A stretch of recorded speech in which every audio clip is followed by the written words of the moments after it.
वचनको विषय तपाईले लेख्न सक्नुहुन्छ र विशेष गरी नवनियुक्त टिम समितिले त अझ लेख्नुहोस् नै म तपाईलाई बिन्ती गर्न चाहन्छु। किनभने आज तपाईले एउटा जुन जिम्मेवारी पाउनु भएको छ त्यो जिम्मेवारी चाहिँ सानो छैन, सानो होइन त्यो जिम्मेवारी चाहिँ। त्यो जिम्मेवारी प्रति चाहिँ हामी गम्भीर हुनुपर्छ। हामीले हाम्रो जीवन पनि त्यो जिम्मेवारीको निम्ति समर्पण गर्नुपर्ने हुन सक्छ। येशू ख्रीष्टले जाँदै गर्नुहुँदाखेरि चेलाहरूलाई एउटा जिम्मेवारी दिनुभयो। तर तपाईलाई थाहा छ त्यो जिम्मेवारीको निम्ति चेलाहरूले आफ्नो जीवन नै समर्पण गरिदिए।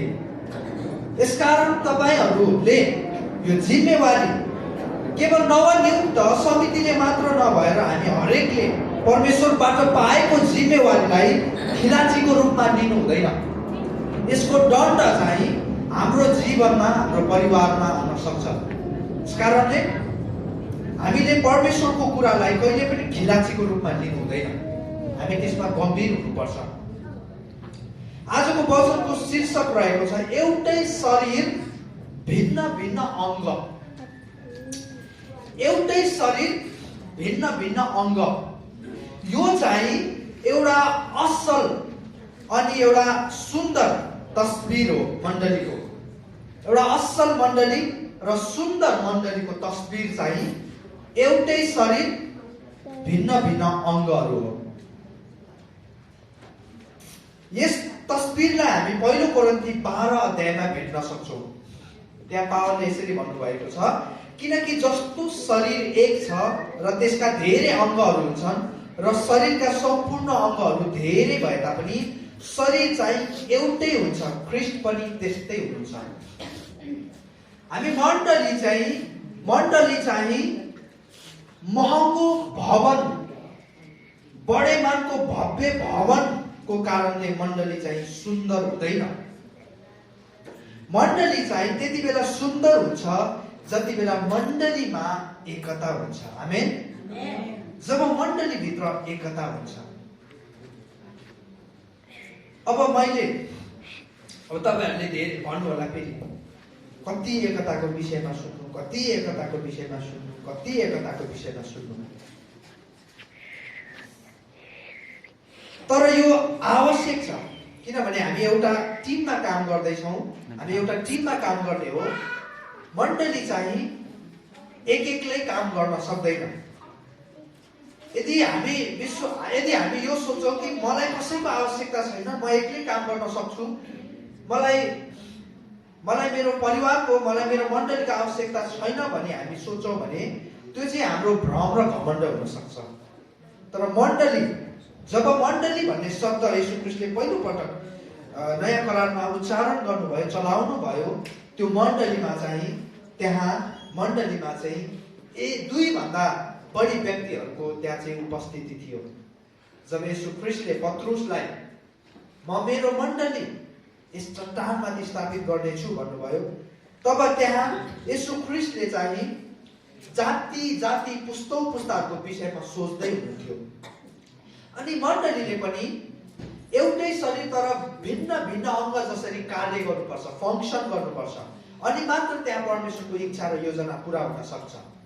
यो शरीर चाहिँ जसरी ख्रीष्ट एउटै हुनुहुन्छ अनि ख्रीष्ट चाहिँ हाम्रो शरीर हुनुहुन्छ र शरीरभित्रको शरीरमा भएको विभिन्न अङ्गहरू चाहिँ हामीहरू हौ भनेर पावलले भन्नुभयो।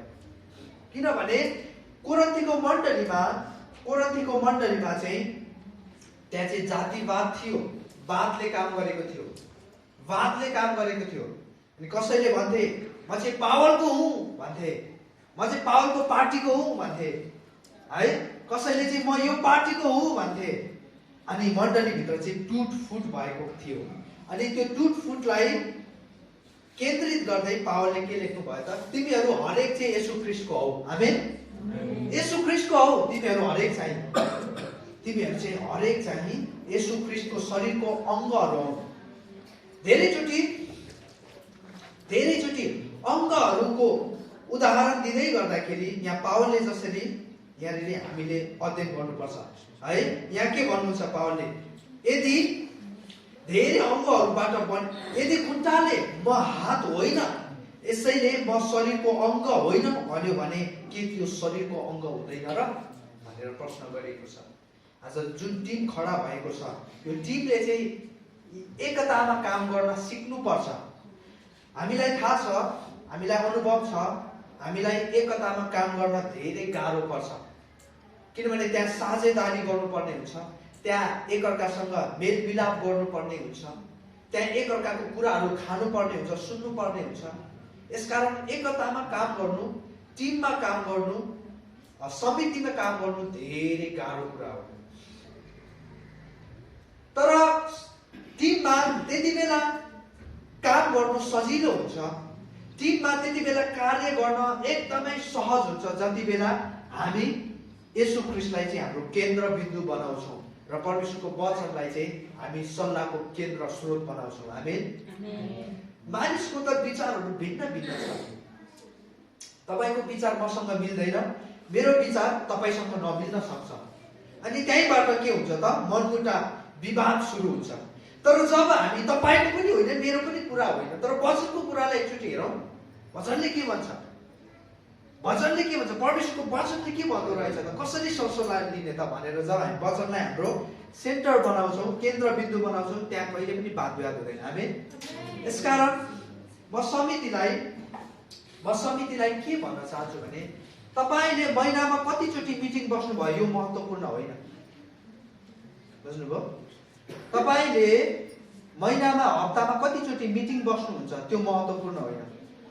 महिनामा हप्तामा तपाईँ कतिचोटि बाइबल अध्ययनमा बस्नुहुन्छ, समिति परिवार समिति टिम कतिचोटि बस्नुहुन्छ त्यो चाहिँ महत्त्वपूर्ण हो। पुरानो समितिलाई पनि म यही प्रश्न गर्न चाहन्छु, तपाईँले कतिचोटि मिटिङ बस्नुभयो त्यो महत्त्वपूर्ण होइन। तपाईँहरूले कतिचोटि सङ्गतिमा परमेश्वरसँग समय बिताउनु भयो। समिति परिवार मात्रै, शनिबारको सङ्गतिको कुरो गरेको होइन है मैले, घरेलु सङ्गतिको कुरो गरेको होइन है मैले, कसै फल्टाको सङ्गतिको कुरो गरेको होइन। तपाईँ टिम जसले चाहिँ मण्डलीलाई अगुवाई गर्ने हो, मण्डलीलाई तपाईँले निर्देशन गर्ने हो, तपाईँहरू चाहिँ परमेश्वरसँग कति समय बिताउनु भयो त्यो चाहिँ ठुलो प्रश्न हो। यसकारण प्रियहरू, हामी हरेकले कोही न कोहीलाई प्रभाव पार्दै रहेका हुन्छौँ, कसै न कसैलाई हामीले अगुवाई गरिरहेका हुन्छौँ। हामीले हाम्रो परिवारलाई अगुवाई गरिरहेका हुन्छौँ, हामीले हाम्रो मण्डलीलाई, हामीले हाम्रो साथीभाइ इष्टमित्रहरूलाई अगुवाई गरिरहेका हुन्छौँ। यस कारणले गर्दाखेरि हामी चाहिँ हरेक क्षेत्रमा हामीले एउटा महत्त्वपूर्ण भूमिका हामीले निभाइरहेका छौँ। आज समितिलाई यहाँनिर उभ्याएर होइन यसरी खादा लगाएर उहाँहरूले मात्र एउटा जिम्मेवारी निभाइरहनु भएको छैन नि, मण्डलीमा हामी प्रत्येकले एउटा जिम्मेवारी निभाइरहेका छौँ। यसकारण कतिचोटि हाम्रो मगजमा के कुरा बसिरहेको हुन्छ भने मण्डलीको काम, मण्डलीको सेवकाई, मण्डलीको जिम्मेवारी चाहिँ पास्टरले मात्र गर्नुपर्छ। अब यहाँ चाहिँ नवनियुक्त समिति भयो, अब हाम्रो मगजमा एउटा कुरा के बसेको हुनसक्छ भने अब मण्डली सरसफाइ गर्ने काम चाहिँ समितिको, मण्डलीमा पैसा जुटाउने काम चाहिँ समितिको, मण्डलीको हरेक कुरा हेर्ने, हरेक क्षेत्र हेर्ने काम चाहिँ कसको हो त, समितिको हो भनेर हामी त्यो मगजमा एउटा विचार धारणालाई बोकेर हिँडिरहेका हुन्छौँ। तर त्यसो पनि होइन। हामी हरेकले मण्डलीभित्र खेल्नुपर्ने महत्त्वपूर्ण भूमिका हामीले महसुस गर्नुपर्छ, जिम्मेवार व्यक्तिहरूले। जसरी मैले अघि पनि भन्दै थिएँ, जसरी नेहेमियाको समयमा के भयो, नेहेमियाको समयमा हरेक इजरायलीहरूले यरुशलेमको पर्खाल निर्माण गर्ने कुराहरूमा चाहिँ उनीहरूले हात बढाएको छ। हरेकले एकजना पनि त्यहाँ चुप बसेको छैन। यसकारण मण्डली निर्माण गर्ने जिम्मेवारी पनि हामी प्रत्येक हो, यहाँ बस्ने हामी प्रत्येक हो। हामी हरेकले एउटा हाम्रो क्षेत्रबाट भूमिका निभाउनु पर्ने छ। हामी हरेक चाहिँ के हो त, एउटै शरीरको भिन्न भिन्न अङ्गहरू हो। हातले हातको काम गर्नु पर्यो, खुट्टाले खुट्टाको काम गर्नु पर्यो, आँखाले आँखाको काम गर्नु पर्यो। भिन्न भिन्न अङ्गहरूको आफ्नै जिम्मेवारी छ। यसकारण यो विचार, यो धारणा चाहिँ गलत हो। यदि हामी सोच्छौँ कि सबै मण्डलीको काम भनेको चाहिँ पास्टरले गर्ने हो, अगुवाले गर्ने हो, समितिले गर्ने हो, हामी चाहिँ शनिबार 2 घन्टाको लागि मात्रै है ताली बजाउन जाने हो भनेर यदि हामी सोच्छौँ भने त्यो चाहिँ गलत हो है। मण्डलीले चाहिँ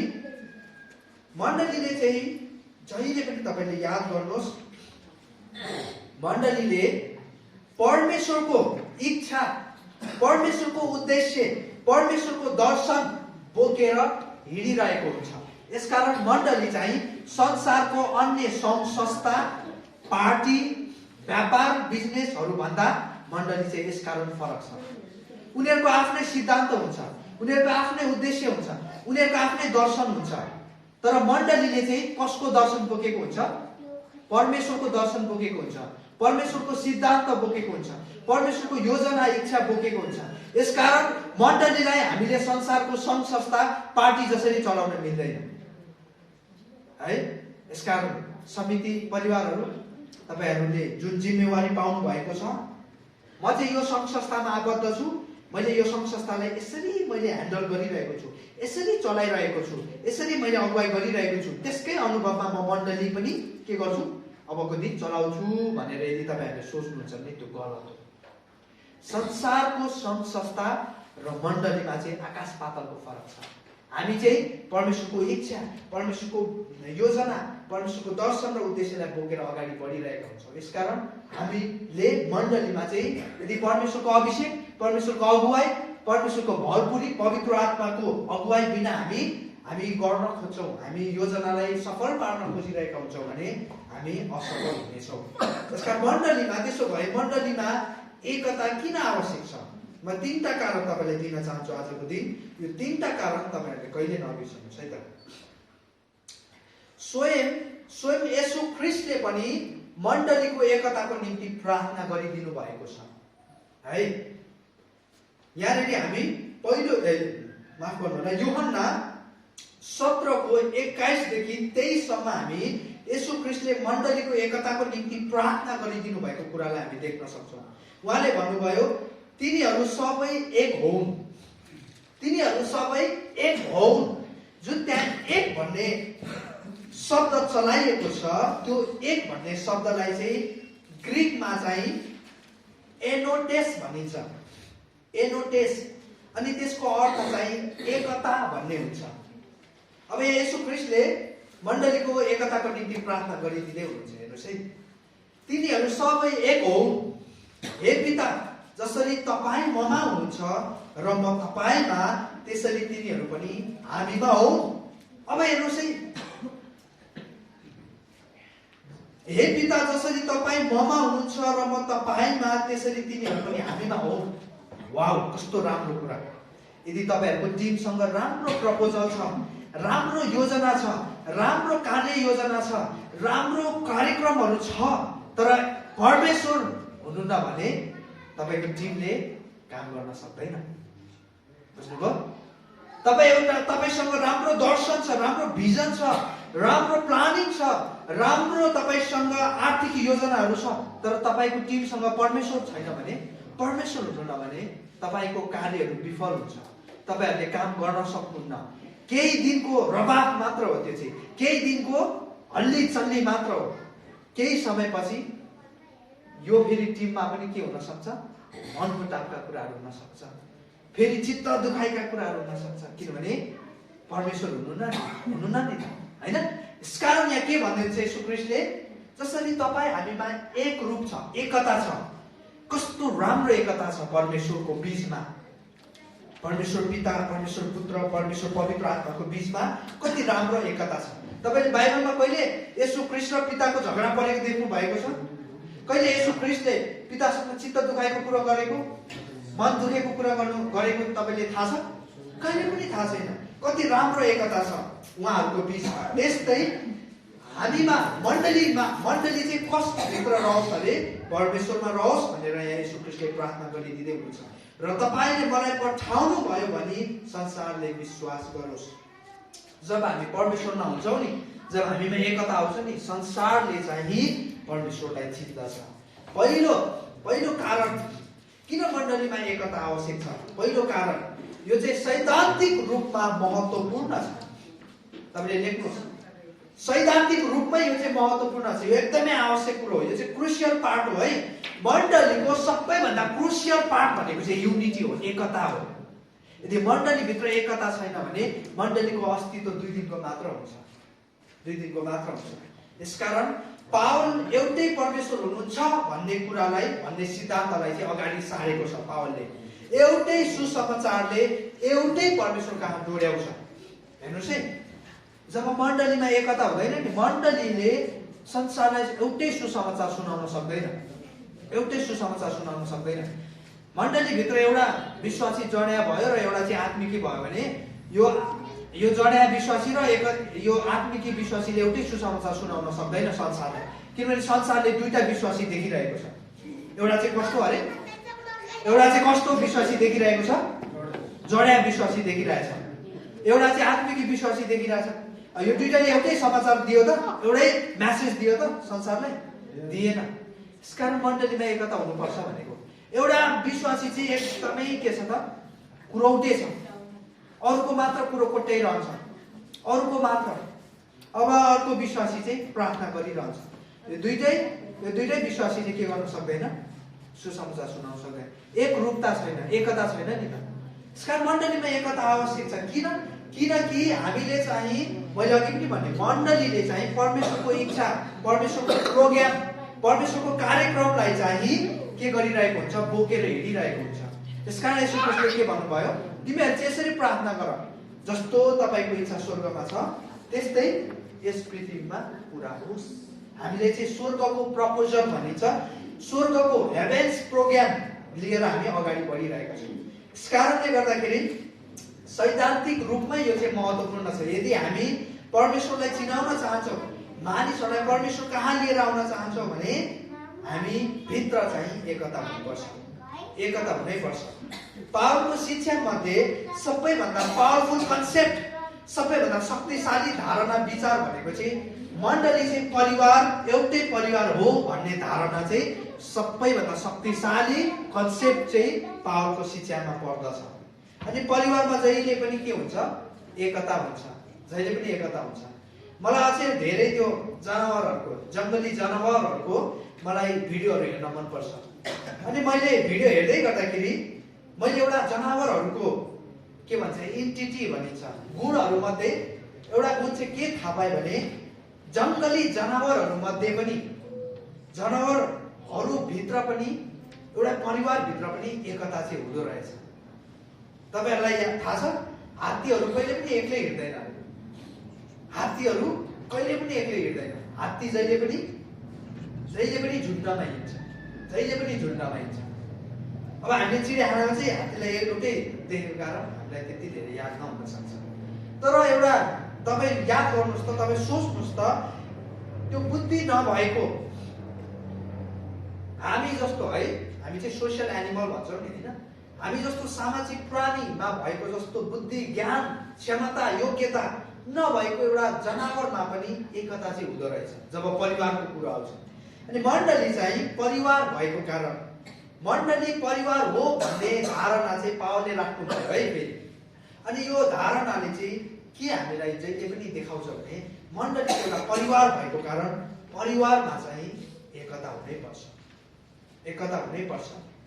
एक्लै एकान्तमा बढ्ने रुख चाहिँ, एक्लै एकान्तमा बढ्ने रुख चाहिँ हावा हुन्डरी बतासले गर्दाखेरि सुरिलो, अग्लो र बलियो हुँदैन है। यो जङ्गलविदहरूले पत्ता लागेको कुरो। एक्लै एकान्तमा बढ्ने रुख चाहिँ त्यो हावा हुन्डरीले गर्दाखेरि गान्ठाङ र गुन्थुङ हानेर त्यसलाई चाहिँ त्यो त्यति धेरै सुरिलो पनि हुँदैन अरे, अग्लो पनि हुँदैन अरे, बलियो पनि हुँदैन अरे। सुरिलो, अग्लो, बलियो, राम्रो रुख खोज्नको लागि चाहिँ जहिले पनि तपाईँ घना जङ्गलभित्र छिर्नुपर्छ अरे के। अनि त्यो रुख चाहिँ एकअर्कासँग एकसाथ बढेको कारण, हुर्केको कारण अनि उसले चाहिँ बतासलाई झेल्न सक्छ अरे, हावा हुरीलाई झेल्न सक्छ अरे। उसले चाहिँ जस्तो पनि हावा हुन्डरीलाई चाहिँ झेल्न सक्छ अरे। यसकारण यदि हामी पनि त्यो आत्मिकी उचाइमा बढ्न चाहने हो भने, सुरिलो अग्लो उचाइमा हामी पनि पुग्न चाहन्छौँ भने हामी पनि एकसाथ हामी पनि आत्मिकी जीवनमा जिउनुपर्छ, अनि मात्र हामी बढ्न सक्छौँ। दोस्रो कारण चाहिँ मण्डलीमा एकताको आवश्यक हुनुको दोस्रो कारण चाहिँ यो चाहिँ शक्तिशाली गवाई, साक्षी हो। यो चाहिँ शक्तिशाली गवाई पनि हो। संसारमा चाहिँ छिट्टै विभाजन आउँछ। मानिसहरूमा एकता छैन, मानिसहरूको विचारमा एकता छैन, एकरूपता छैन, मानिसहरूको जिउने शैलीमा एकरूपता छैन। संसारमा मानिसहरू विभिन्न ढाँचामा जिइरहेका छन्। कसैको विचार कस्तो हुन्छ त, जिन्दगी चाहिँ छोटो छ, यसकारण हामीले सकेसम्म मोज मजा गर्नुपर्छ, आनन्द गर्नुपर्छ भनेर उसले है विभिन्न माद्य पदार्थहरूका कुराहरू, कुलतका कुराहरू है चुरोटका कुराहरूका सहारा लिने गर्छ। जिउने तरिकामा पनि भिन्न भिन्न छ। कसैको जीवनको लक्ष्य चाहिँ के हुन्छ त, धेरैभन्दा धेरै पैसा कमाउनु, शक्ति हासिल गर्नु। जिउने तरिका पनि हाम्रो भिन्न भिन्न छ, सोच्ने शैली भिन्न भिन्न छ। हामी संसारमा चाहिँ विविधतालाई भेट्न सक्छौँ, विभाजनलाई भेट्न सक्छौँ। तर मण्डली चाहिँ परमेश्वरद्वारा चुनिएको कारण, परमेश्वरद्वारा स्थापित भएको कारण मण्डलीमा चाहिँ एकरूपता देख्नुपर्छ, एकता देख्नुपर्छ। अनि मात्र हामीले चाहिँ संसारलाई प्रभाव पार्न सक्छौँ, संसारलाई गवाई बाँड्न सक्छौँ। मण्डलीभित्रै डाङ्ग र डुङ्ग, जहिले झगडा पर्ने, जहिले लडाइँ भयो भने हामी कसरी सुसमाचार बोकेर जान्छौँ त छरछिमेकी है। हाम्रो परिवारमा जहिले पनि झगडा परिरहन्छ है, जहिले पनि तनाव छ, तनावमय छ, परिस्थिति राम्रो छैन भने हामीले कसरी गवाई बोकेर जाने त, कसरी साक्षी बन्ने हामी चाहिँ है। यसकारण एकताले चाहिँ एउटा शक्तिशाली गवाई बोकेको हुन्छ। पहिलो शताब्दीमा यस्तै घटना घट्यो। तपाईँहरू के भयो भन्नुहुन्छ भने, पहिलो शताब्दीमा मण्डलीमा एकदमै सतावट आयो। रोमी सरकारले मण्डलीहरू बन्द गर्न थाले है, विश्वासीहरूलाई कुट्दै पीडामा झ्यालखानातिर हाल्न थाले। हामीलाई थाहा छ पत्रुस झ्यालखानामा परेको। त्यति बेला मण्डलीले के गर्यो अरे? मण्डली ढोका थुनेर एकसाथ घुँडा टेकेर भयङ्कर प्रार्थना गर्यो, हो कि होइन? के भयो अरे झ्यालखानामा? झ्यालखानाका झ्याल ढोकाहरू डढे। त्यस कारणले गर्दाखेरि प्रियहरू, हामीले याद गर्नुपर्छ, जब मण्डलीमा सतावट आएको छ नि, मण्डलीमा झन एकता आएको छ इतिहासमा चाहिँ। अनि रोमी सरकारले जब मण्डलीहरू बन्द गर्न थाले, मण्डलीहरूमा सङ्गति ठप्प भयो, विश्वासीहरू भूमिगत हुनु पर्यो, जङ्गल छिरेर सङ्गति गर्नुपर्ने अवस्था भयो। तर पनि मण्डलीको एकतालाई चाहिँ, मण्डलीको एकरूपतालाई चाहिँ, मण्डलीको युनिटीलाई चाहिँ रोमी सरकारले तोड्न सकेन। अनि अन्तमा के भयो भन्नुहुन्छ भने, रोमी सरकार चाहिँ मण्डलीको एकताको अगाडि घुँडा टेक्नु पर्यो, घुँडा टेक्नै पर्यो। रोमी सरकारले क्रिस्चियन धर्मलाई चाहिँ रोमी सरकारको राष्ट्रिय धर्मको रूपमा घोषणा पनि गरेको इतिहास हामी पढ्न पाउँछौँ। यो चाहिँ कसरी भयो त? यो चाहिँ किन भयो त? यो चाहिँ मण्डलीको एकताको कारणले गर्दा भयो। तर जसै समय बित्दै गयो मण्डलीमा पनि विभाजनहरू आउन थाल्यो। एउटा मण्डलीले अर्को मण्डलीलाई मन नपराउने, एउटा सम्प्रदायले अर्को सम्प्रदायलाई मन नपराउने, के सम्प्रदायले मेथोडिस्ट अरे, पेन्टिकोस्टल अरे, ब्याप्टिस्ट अरे, अर्थोडक्स अरे, क्याथोलिक अरे, आमामा विभाजन त क्रिस्चियनिटीमा जति धेरै त काहीँ पनि छैन।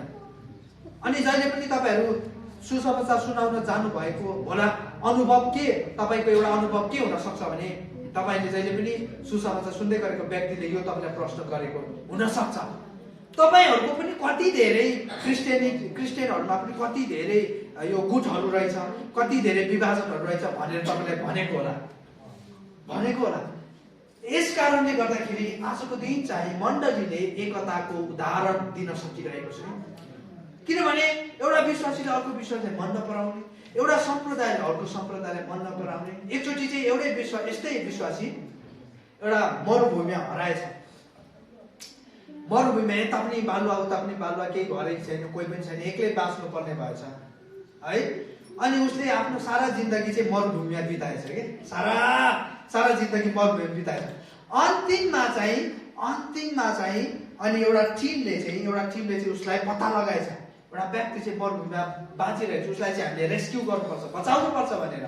अनि बुढेसकालको अवस्थामा, मर्ने अवस्थामा भेटाएछ। अनि त्यो टिमले गएर अनि उसलाई चाहिँ बचाउने कोसिस गरेछ।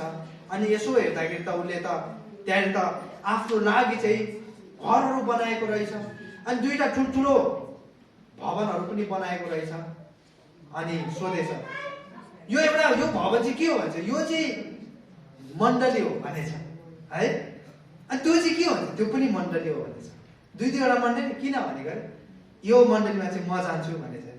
अर्को त्यो मण्डली भन्छ, त्यो मण्डलीमा चाहिँ म जाँदिनँ अरे कि है, त्यो मण्डलीमा चाहिँ म जाँदिनँ। त्यो मण्डली चाहिँ मेरो पहिला बस्ने छर छिमेकीको जस्तै मण्डली मैले बनाएको, ताकि तिनीहरूलाई गाली गर्न सकौँ, तिनीहरूलाई मैले घृणा गर्न सकौँ भनेर बनाएको अरे कि। अनि हामी पनि धेरैचोटि हामीलाई पनि एकअर्का मन पर्दैन, हामी जिउन सक्दैनौँ है। मर्ने अवस्थासम्म पनि हामी घृणा गरौँ न तिनीहरूलाई, गाली गरौँ न तिनीहरूलाई है, तिनीहरूको नराम्रो कुराहरू चाहिँ खोतलौँ न भनेर हामी धेरैचोटि त्यस्ता त्यहाँ पछि लागिरहेका हुन्छौँ। तर प्रियहरू, हामी यहाँ देख्न सक्छौँ पहिलो शताब्दीको मण्डलीले चाहिँ ती सबै कुराहरूबाट चाहिँ उनीहरू चाहिँ स्वतन्त्र भएका थिए। त्यसकारण तपाईँ देख्नुहुन्छ संसारलाई उलट पुलट पार्ने मण्डलीहरू चाहिँ पहिलो शताब्दीको मण्डलीहरू थिए। संसारलाई उलट पुलट पार्ने मण्डलीहरू चाहिँ पहिलो शताब्दीको यरुशलेमको मण्डलीहरू है, माकेडोनियाको मण्डलीहरू थिए। किनभने ती मण्डलीहरूमा चाहिँ यति शक्तिशाली एकता थियो कि संसार पनि त्यो मण्डलीको एकता देखेर घुँडा टेक्न बाध्य भयो।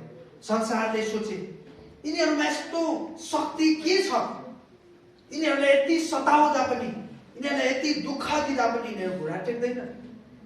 यिनीहरू चाहिँ साँच्चीकै सत्यको पछाडि छ कि क्या हो, यिनीहरूको परमेश्वर चाहिँ साँच्चीकैको परमेश्वर हो कि क्या भनेर उनीहरू चाहिँ यिनीहरूलाई चाख्नुपर्छ, यिनीहरूको अनुभव गर्नुपर्छ भनेर संसारले चाहिँ मण्डलीहरूलाई मर्न दिएन, क्रिस्टियानिटीलाई चाहिँ मर्न दिएन।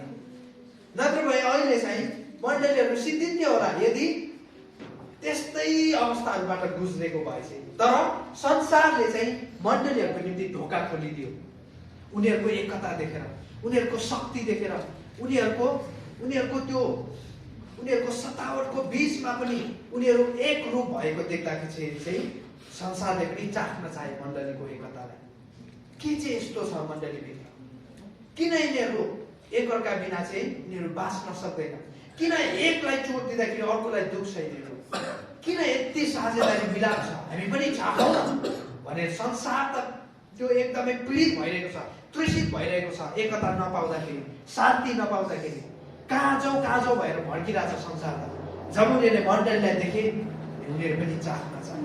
तेस्रो कारण चाहिँ एकता बिना मण्डलीले परमेश्वरको उद्देश्य र दर्शन चाहिँ पुरा गर्न सक्दैन। प्रियहरू, मैले अघि पनि भने यदि मैले चाहिँ म एक्लै गर्न सक्छु भनेर म विश्वास गर्छु भने त्यो मेरो भ्रम हुन सक्छ, अनि त्यो चाहिँ मेरो घमण्ड हुन सक्छ। अनि यहाँ बाइबलले पनि भन्दछ दाजुभाइहरू चाहिँ एकतामा बस्नु चाहिँ कति मनोहर भनेको चाहिँ आनन्द, कति आनन्द र भलोको कुरा हो। यो चाहिँ कस्तो अरे, यो चाहिँ शिरमा है, हारूनको शिरमा लगाइएको तेल जस्तै हो। त्यो तेल चाहिँ के हुन्छ अरे, त्यो चाहिँ तेल चाहिँ बगेर उसको दाढीदेखि कठालोसम्म त्यसले चाहिँ सबै भिजाउँछ अरे। भन्नुको अर्थ के हो, एकतामा चाहिँ पवित्र आत्माको काम हुन्छ। आमेन। त्यो तेलले चाहिँ जहिले पनि पवित्र आत्मालाई जनाउँछ, पवित्र आत्माको अभिषेकलाई जनाउँछ। अनि पवित्र आत्माले चाहिँ त्यहाँ काम गर्नुहुन्छ जहाँ एकता हुन्छ, जुन मण्डलीमा एकता हुन्छ। यदि मण्डलीमा एकता छैन भने त्यहाँ पवित्र आत्माको काम चाहिँ हुँदैन। मानिसको काम चाहिँ हुन सक्छ तर पवित्र आत्माको काम चाहिँ हुन सक्दैन।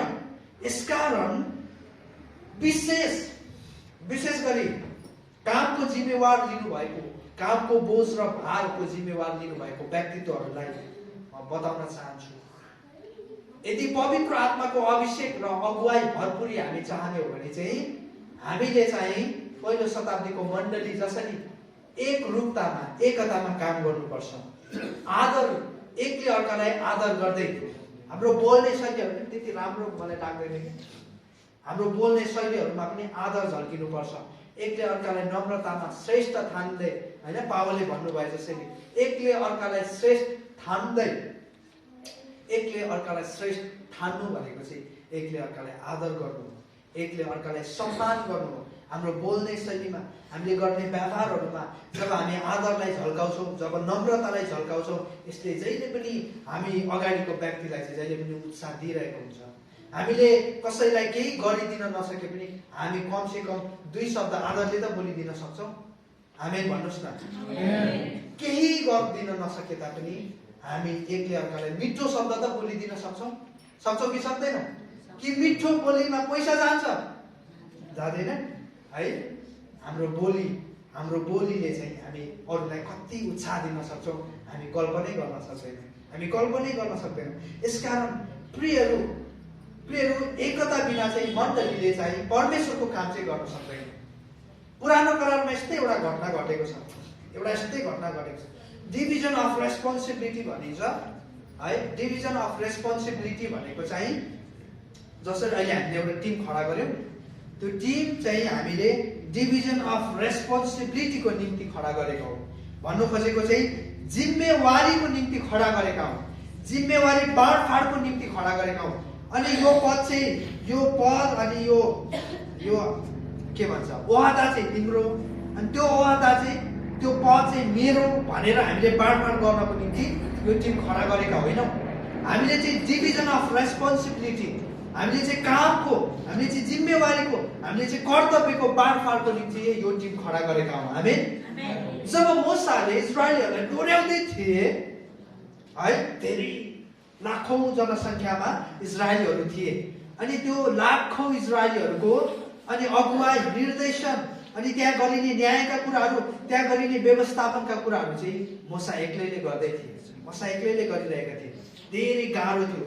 दिनभरिमा पनि उनले भ्याइ सक्दैन थिए। जब अनि मोसाको ससुर यित्रो चाहिँ मोसालाई भेट्न आए, अनि ससुराले यसो हेर्छ आफ्नो ज्वाइँको काम होइन, यसो हेऱ्यो होला नि होइन, मेरो ज्वाइँले कसो काम गर्दो रहेछ भनेर। अनि त्यो काम त एकदमै नमिलेको, एकदमै अमिल्दो काम। मोसा एक्लैले लाखौं मानिसहरूको काम गरिरहेको छ। मिल्यो त? कुरो त मिलेन, हिसाब त मिलेन होइन। अनि यसकारण मोसालाई चाहिँ यित्रोले चाहिँ सल्लाह दिन्छ। अघि पनि सल्लाहको कुरा आउँदै थियो नि होइन। बाइबलले के भन्छ भने सल्लाहले चाहिँ असल सल्लाह है। फेरि सल्लाह भनेपछि फेरि जो पाए त्यहीको सल्लाह होइन, जस्तो पाए त्यस्तै सल्लाह होइन। असल सल्लाहले चाहिँ युद्ध जितिन्छ अरे। आमेन। युद्ध जितिन्छ है। बलवान योद्धाहरूको कारण होइन, कसको कारण? असल सल्लाहको कारण चाहिँ युद्ध जितिन्छ। अनि यित्रोले चाहिँ आफ्नो ज्वाइँलाई चाहिँ सल्लाह दिन्छ, तिमीले चाहिँ के गर्नु अरे? तिमीले चाहिँ इजरायलीहरूबाटै भित्रैबाट, बाहिरबाट होइन, भित्रैबाट के गर्नु? तिमीले चाहिँ योग्य, भलात्मी, इमानदार, परमेश्वरको डर र भय मान्ने अगुवाहरूलाई चाहिँ के गर्नु? चुन्नु। के को निम्ति? उनीहरूलाई पद दिनको निम्ति हो? ओहदा बाँड्नको निम्ति हो? होइन नि। उनीहरूलाई के गर्नको निम्ति अरे? उनीहरूलाई चाहिँ कामको बाँडफाँड गर्नको निम्ति, जिम्मेवारी बाँडफाँड गर्नको निम्ति। तिमीले 10-10, 50-50, 100-100, 1000-1000को तादामा चाहिँ उनीहरूलाई के गर्नु? उनीहरूलाई चाहिँ अगुवा चुन्नु। अगुवा चुनिसकेपछि त्यो 10 जनाको अगुवाले 10 जनाको काम हेर्छ, 50 जनाको अगुवाले 50 जनाको काम हेर्छ, 100 जनाको अगुवाले 100 जनाको काम हेर्छ। तिमी एक्लैले यत्रो जनसङ्ख्याको तादामा भएको इजरायलीहरूको काम हेर्न सक्दैनौ, उनीहरूलाई न्याय दिन सक्दैनौ, उनीहरूको समस्या के हो बुझ्न सक्दैनौ। यसकारण तिमीले चाहिँ यसरी काम बाँडफाँड गर्नु भनेर चाहिँ यित्रोले चाहिँ, ससुराले चाहिँ सल्लाह दिन्छ। अनि मोसाले त्यही गर्छ। आज मण्डलीमा चाहिँ मण्डलीले यो कुरा बिर्सिएको कारण, यो कुरालाई भुलेको कारण चाहिँ मण्डलीमा धेरैचोटि समस्या आइरहेको हुन्छ। एउटाले गरिरहेको हुन्छ, एउटाले राम्रो काम गरिरहेको हुन्छ, अर्कोले के गर्छ त? त्यहाँ चाहिँ अवरोध पुर्याउने काम गरिरहेको हुन्छ, बाधा गर्ने काम गरिरहेको हुन्छ। है, तिमीले गर्नु यसरी गरेको ठिक छैन, तिमीले चाहिँ यो नगर। अब त्यो काम गर्ने व्यक्ति के भयो? निराश भयो। किनभने काम बाँडफाँड भएको छैन। उसको काम यो हो, कोषाध्यक्षको काम के हो? आर्थिक व्यवस्थापन। त्यो भन्दा बाहेक उसले गर्न मिल्दैन। त्योभन्दा बाहेक के गर्न मिल्छ? कोषाध्यक्षले उत्साह दिन मिल्छ, प्रार्थना गरिदिन मिल्छ, टोयलेट सफा गर्न मिल्छ, होइन, यहाँले मण्डलीका कुराहरूमा। तर अरूमा हस्तक्षेप गर्न मिल्दैन। सचिवको काम जिम्मेवारी भन्दा बाहिर गएर अरूलाई अवरोध दिने, ठुङ्ने काम गर्नु हुँदैन।